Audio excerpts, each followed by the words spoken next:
Do you have a team we should shift to now, Moses, or is there some angle you want to go to? I kind of do, and this one could probably be pretty quick, but I mean, it's not the sexiest thing in the world. It's just like one of those head-scratching situations. I've been wondering about this myself privately for like 2 weeks now, maybe even a month. What the fuck is going on with Extremum? Because we've talked about Kassad. Yes. We all have respect for him as a coach. This was a team that was when 100 Thieves dropped them, they were like top 15 or top 10. They were still competitive. Like that, yeah. Now they're ranked 33. They've added Bentet for JKS, and it has just been like, why can't these guys get it started? 16-10 win over Namiga, 16-14 over Namiga, 16-10 over Bez Nadejdi. I don't even know how to say the team name. They've lost 2-0 to Namiga. They lost 2-0 to Apex. Excuse me, they beat Apex. I don't know. They just have really weird match history of losing to teams that I would never expect them and struggling to teams that you would never expect them to.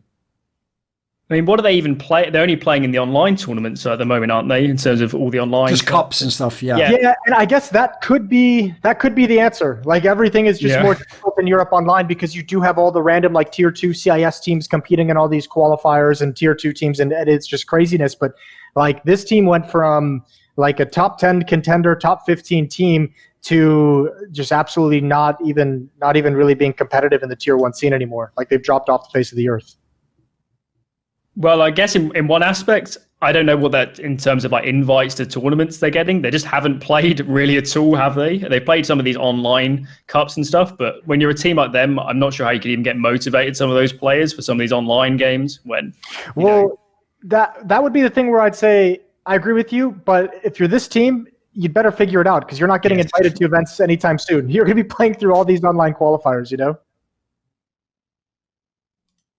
I don't know. I just look at this and I say how the trade of JKS versus Bentet, and I this is why I said this could be quick because I don't think any of us have done any dive into how Extremum plays or anything crazy like that. But you have Liaz, who at one point, like when JKS left, everyone was like, "Oh, cool, Liaz might get his chance to shine." He was supposed to be an upcoming star coming out of Australia. Yes. Azo, we had we thought that he transformed into a pretty solid IGL in his time in 100 Thieves and Renegades. You bring in Bentet, who had been waiting to see break out on the international stage. Like, is it just a case of like no one living up to their potential and no one living up to the skills that they have? Because I don't know. I have higher expectations and higher hopes for this team. Here's the problem I always had with that team is I always thought, even when they were Renegades and 100 Thieves, it's one of the reasons I gave Kassad so much credit and I thought he was like the mind behind it. I always thought that team actually lacked a bit of firepower. Mm-hmm. Like JKS, listen, even for star players, wasn't like a fucking top 10 player in the world most of the time. You know, he was like a top 20 player. You know, he was more in that sort of range. And even then, it was very much within his particular comfort wheelhouse how he played. You know, he wasn't the kind of guy that like if the game's going badly, you just like smash the fucking glass and he just breaks the game open for you. No, he's the guy where it's like if the kills come to him, he gets them all, and then he has the 30 bomb, and if the rest of the team plays tactically well, you win the game, but you win it in kind of Renegades end style. It's like you win on tactics, you win on like real Counter-Strike. It's one of the reasons I had a lot of props for Kassad. So the problem I have is, listen, Bentet's a very capable fragger, but I don't know that he's that much different. Like, if anything, to me, Bentet's also a kind of player where it's like his skills are nuts, but I don't know if he actually has like the style of player to be like, this is the guy who's going to go head-to-head with insert name of superstar on the other team. So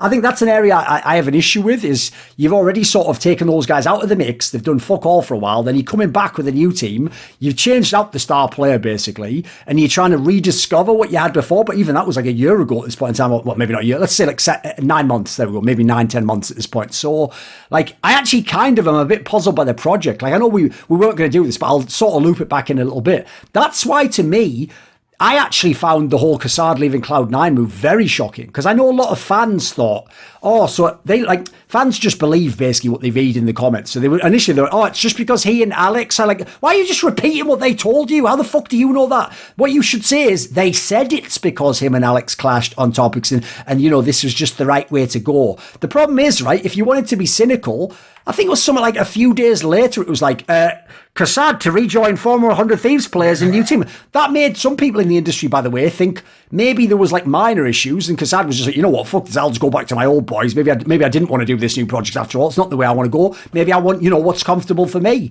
Well, if that's the case, I think he did a fucking misstep then. Because in my opinion, like, this project, I don't know how much legs this has. Like, I like them. I enjoy like some of the players, but Like I say, like 100 Thieves for me were always the team where it's like, well, they played well and they just lost to the top 5 team. Fuck, that was good. It's like they weren't winning tournaments back then. So I don't know if they're going to do it with this lineup. Now, to be fair, as long as they're going to be in Europe, you can still add more European players. You don't have to go the Australian route. But then again, that's also been one of the things about this team where it's like, listen, they have brought in outside talents and they've used them. In fact, they tended to use them as stars.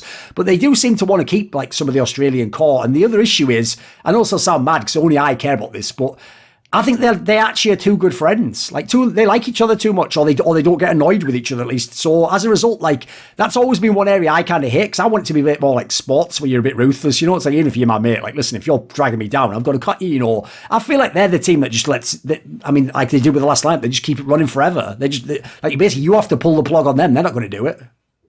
Yeah, I think in terms of the Bentet move, in my eyes, he's a very similar player to JKS in the first place. They both get more specific. He plays like big site anchor, so that's normally the A site, and then he'll go to the edge on T side, which is what JKS did on the team originally. So in terms of that move, it's basically the same team. And I think, as you were saying, Duncan, this team was always the edge of a playoff sort of team, wasn't it? It was always just creep into the top 8, yes. And then, you know, on the best day, top 4, like Berlin Major, that sort of thing. But where does this team go from here? Even getting back up to where they were originally with the old lineup, is that good enough for what they want? Is that what Kassad wants coming back to this project? So, yeah, I tend to agree with you guys that where's the real big upside on this team beyond just getting back to where they were originally? And from the fragging perspective, in terms of having high caliber players, yeah, I think there's a lot of parity across the players on this team, and nobody really stands out for me. Maybe in some series it's JKM, but he's not the same caliber as some of the big rotator players like Elysian, even for example, in the world. So yeah, I'm not sure where this team goes from here. And from the Kassad perspective, it is a bit perplexing that you go from a Cloud9 where even if we say they've got issues, there is potential there, and obviously they're willing to break the bank for certain players. So looking in the long run, maybe you could build it into a top 5 team. So yeah, I don't know what's really going on, but hopefully they can at least get back to a borderline top 10 level and start playing in the real tournaments again, because they can't just keep playing, these online cups. It's just not really sustainable.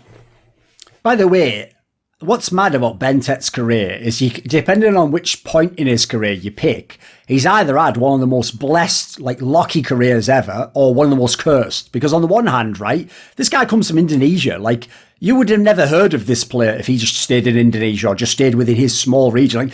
We would, at best, he would be someone that someone would mention on the HLTV forum, and we'd never have seen him play, and we'd all go, "Oh, shut the fuck up! He's not as good as the other players." You just go like back in the day when they used to never shut the fuck up about Fox from Portugal or whatever. Like before CSGO, obviously now. But the problem is, you go the other way. Then once he got to Tyloo and he's then done the Gen G swap and now this swap, man alive, this guy has bad luck. Like, he's a good player, but fucking hell, like, these projects all have, like, some potential and they haven't really lived up to it. So it's like, I don't know, mate. It kind of sucks for him in a sense because, listen, he's obviously, like, willing to put himself out there in a lot of where players aren't. Like, he's willing to go and live in another country potentially for years, speak a foreign language. I mean, I know he's definitely fluent in English, but again, speaking, like, it's not his natural language, experience different cultures. So he's willing to, like, be a journeyman in that regard, but fucking hell, it hasn't gone that great in his career, though. It's a bit brutal because I've always thought he could definitely have done more. Remember, if you want to just look at the raw skill and where certain top teams were that weren't necessarily doing that well the last like 6-9 months, he could have been in a FaZe clan or something like that if they'd wanted him. He's the caliber of player who could play in a team like that.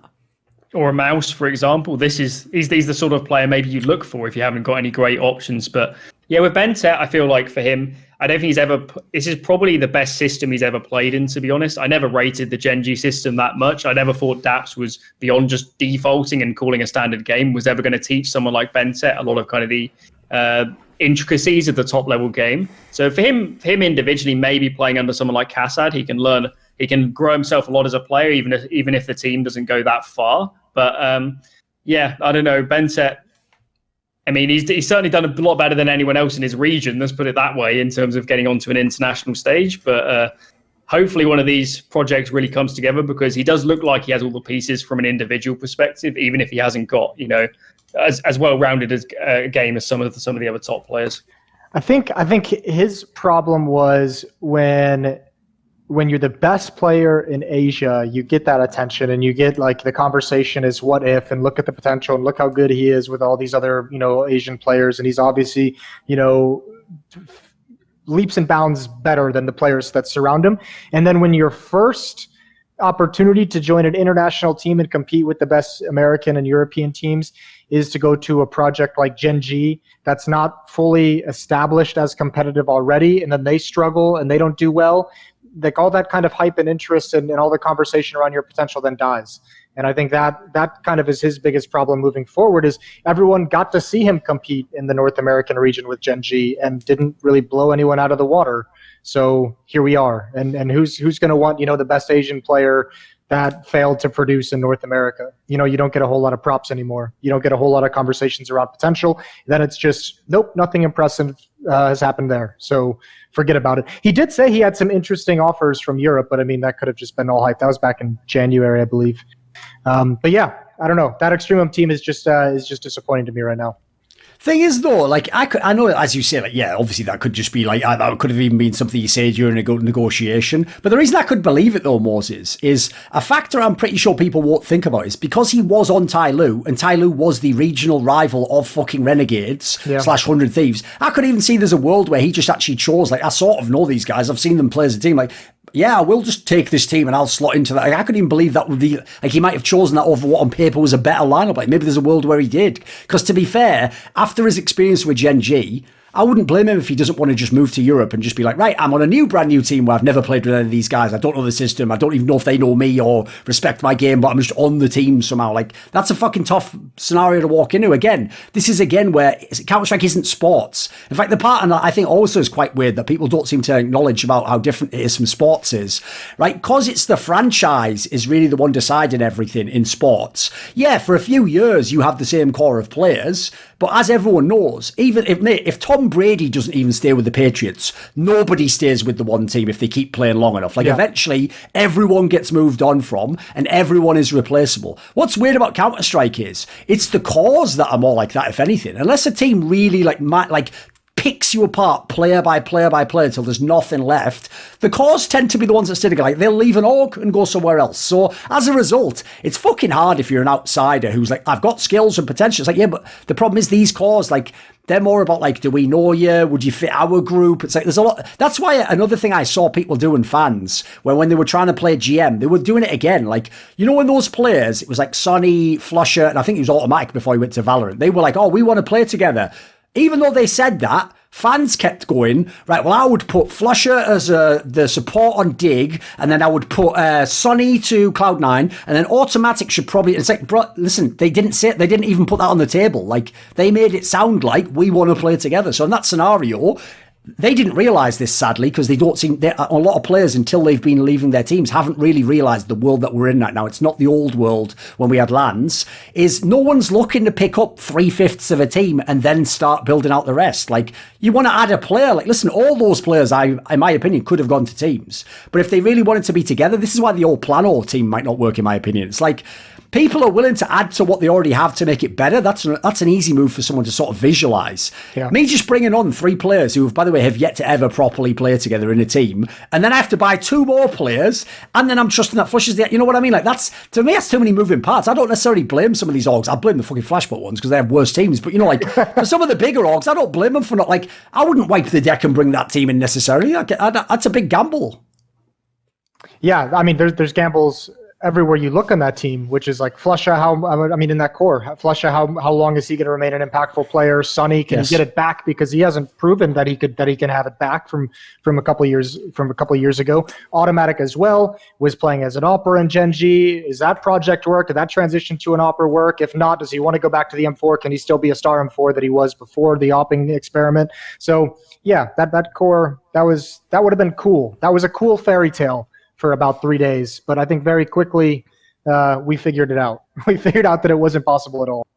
I question how much. So we went through a period, obviously, where FaZe were very good and the mouse got up to a really high level. And then everyone started to kind of change their opinion on international lineups and bringing together disparate cultures and stuff in that direction. And then we had a lot of teams like an FPX now, for example, cropping up. These sort of teams contact originally with their old lineup. So we had a long period, I don't know, a couple of years, where there were loads of these teams cropping up. And if you're in the Danish scene and you can't get onto one of the top teams, you just go and play internationally in one of these sort of teams and try and work your way up that way. Or if you're a Finnish player and you can't get on ENTs, you play in this sort of team. So we definitely had a period where loads of orgs were like, okay, let's just lock in some good European players and put a team together. and not a lot of them have actually panned out. FPX is actually a team that's doing reasonably well compared to some of the others. And especially if you look at teams like Contact and Envy going into Flashpoint, the bringing together so many different parts and they were just never going to work, and some very odd GM decisions. I wonder how many orgs are scared off now of building a new team with loads of different cultures, loads of different personalities, where there is a reasonable amount of risk that it's just not going to work at all. So we see a lot of teams like MIBR just picking up a whole nother Brazilian lineup instead of trying to build one. So I don't know. I question how much in general orgs are going in this direction now of let's play it safer and get an existing team and not worry about trying to build one and have a lot of risk on the line as it was.